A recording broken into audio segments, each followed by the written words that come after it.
Sarlo, La Nación y otros versus el revisionismo.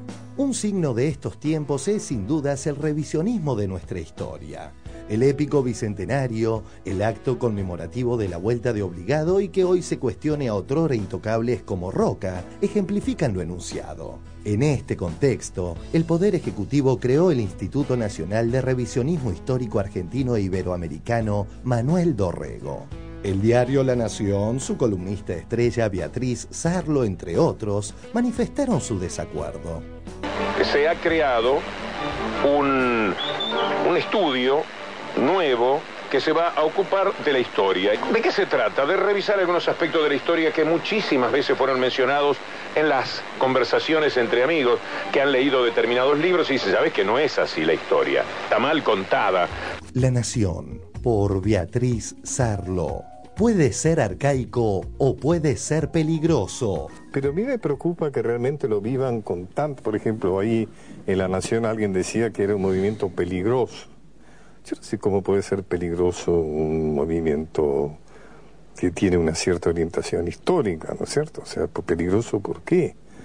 O sea, será peligroso para sus propios intereses, para todo el esquema de poder edificado sobre esa orientación. No sé, ¿cómo puede ser peligroso? Los considerandos se inspiran en la letra de una vieja canción que dice más o menos así.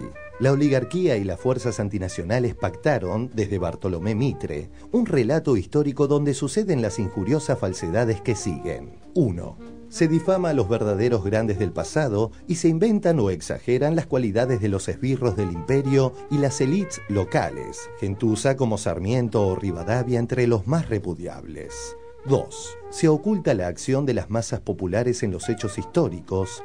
3. Idem de las mujeres. Este programa o ideario liberal debe ser corregido y tal será la función del Instituto de Doctrina, que no se funda entonces con la modesta aspiración de conocer más y mejor el pasado, sino con la de poner las cosas en su lugar. Ya se sabe quiénes fueron los héroes y los villanos. Ahora hay que difundirlo desde un organismo público. Yo pienso que esta gente que critica, en vez de criticar, debería haberse alegrado. La institucionalización de esta vertiente amplía mucho el campo de la historia, es decir, incorpora muchos sectores al campo de la historia. Lo importante es encontrar ámbitos para dar un debate, para dialogar. Vamos a coincidir en muchas cosas.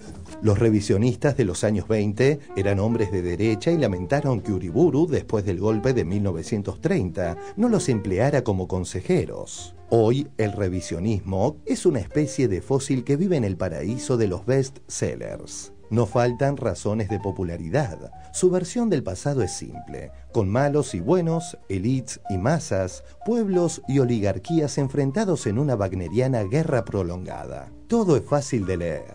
Los revisionistas, desdeñados por Uriburu en 1930, podrían festejar, desde el paraíso, que el gobierno kirchnerista adopte a su descendencia.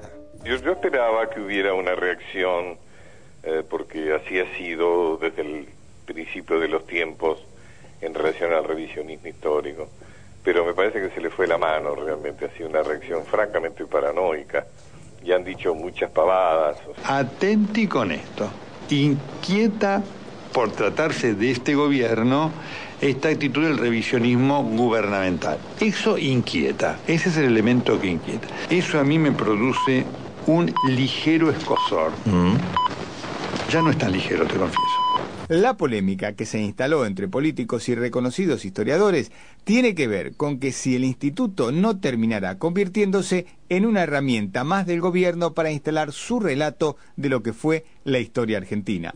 Me importa un pito la gente que se enoje, porque los historiadores se enojan, ¿no es cierto? Sí. Se me han enojado todos los historiadores, en particular Pacho Donel, que está molesto conmigo por mi punto de vista sobre el tema del impulso que ahora le debe Estado a revisar, poco menos que a reinventar la historia, ¿no? Es decir, una historia acomodada, digamos, a las circunstancias actuales. Cada uno la arma como quiere. Como quiere, okay.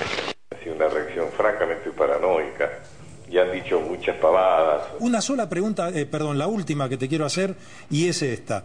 Dentro de las críticas ante la creación de este instituto, hay quienes dicen, y aquí yo te digo, yo me sumo a esa preocupación, que lo que se va a buscar con esto es llegar a la misma escuela secundaria, para ya entonces sí al chico darle un solo sentido, un solo camino de la versión de la historia. ¿Vos creés que esto va a ocurrir?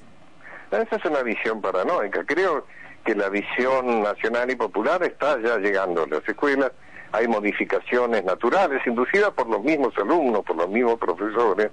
Allá hay una visión distinta de algunos personajes de los que había antes, pero lo nuestro no es un proceso político estalinista de lavado del cerebro de los niños, ni mucho menos. Creo que en función de que la historia verdadera va entrando en las personas, por supuesto va produciendo cambios graduales en los textos de historia, pero no porque haya un objetivo que tiene que ver con eso. Creemos en tu palabra, Pacho. Yo te conozco hace muchos años y me parece que lo que necesitamos es escaparnos de todo lo que sea etiqueta. A mí cada vez que me dicen, te digo, nacional y popular, te digo la verdad, me empiezo a preocupar. Te lo digo con toda honestidad. Y yo soy nacional y soy popular, pero me parece que lo soy yo como ciudadano. ¿Me enteré? No quiero que el Estado sea el que me imponga ser nacional y popular. No, el Estado no te va a imponer nada. Bueno, ojalá. El revisionismo histórico es la visión nacional, popular y federalista de la historia, en contraste con la visión liberal, oligárquica, elitista, antiprovincial, antipopular de la historia oficial, la que se escribió por quienes tenían estas mismas ideas después de la batalla de Pavón, cuando comenzó todo el proceso violento de la organización nacional. Bienvenido al revisionismo y el debate sobre la utilidad del revisionismo. En otros tiempos, cuando se pretendía instalar pensamiento único, el revisionismo tenía características, como mínimo, más circenses. Señor Sarmiento, con todo respeto, ¿qué va a hacer por mí? En cuanto a la educación, confieso mi pasión. Fundé las escuelas normales. Perdóname, perdón, ¿esto lo hizo usted? Sí, señor. Pues a mí no me lo enseñaron en el colegio.